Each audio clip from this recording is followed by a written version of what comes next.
Hello friends, আজকে আমি একটা নতুন রেসিপি নিয়ে এসেছি। শীতকালে ফুলকপি দিয়ে মাছ হবে না, এটা বাঙালির বাড়িতে হতেই পারে না।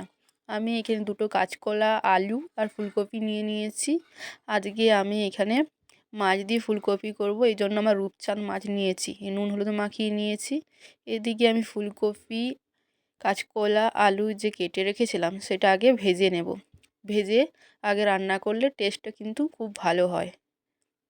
এরপর তেল গরম করে তার মধ্যে হলুদ দিয়ে আমি রূপচাঁদ মাছটা ভেজে নেব। আপনারা চাইলে যে কোনো মাছ দিয়ে করতে পারো ফুলকপি দিয়ে ঝোল, বাট আমি রূপচাঁদ মাছ দিয়ে করছি। রূপচাঁদ মাছটা আমি ভেজে নেব। সেই মাছগুলো ভাজা হয়ে গেলে সেই তেলে আমি একটা তেজপাতা ফোড়ন দিয়ে দিচ্ছি এবং কেটে রাখা টমেটোগুলো দিয়ে একটু ভেজে নেব। এদিকে আমি আদা, রসুন, পেঁয়াজ পেস্ট করে রেখেছিলাম, সেটা কড়াইয়ের মধ্যে দিয়ে একটু কষিয়ে নেব।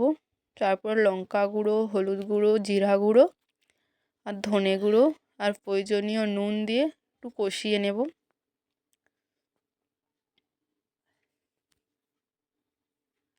মশলাটা কষা হয়ে গেলে এরপর ভেজে রাখা কাঁচকলা, ফুলকপি, আলু দিয়ে একটু কষিয়ে নেব।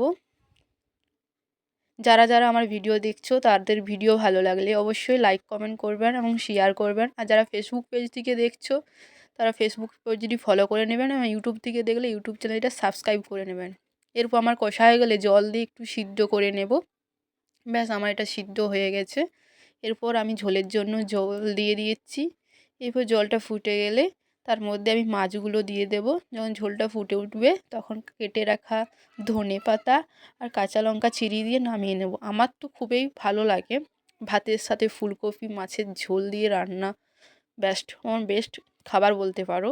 শীতকালে ফুলকপি, কাঁচকলা, আলু দিয়ে মাছের ঝোল হবে না বাড়িতে, এটা তো কথাই হয় না। ব্যাস, তৈরি হয়ে গেল আমার ফুলকপির ঝোল।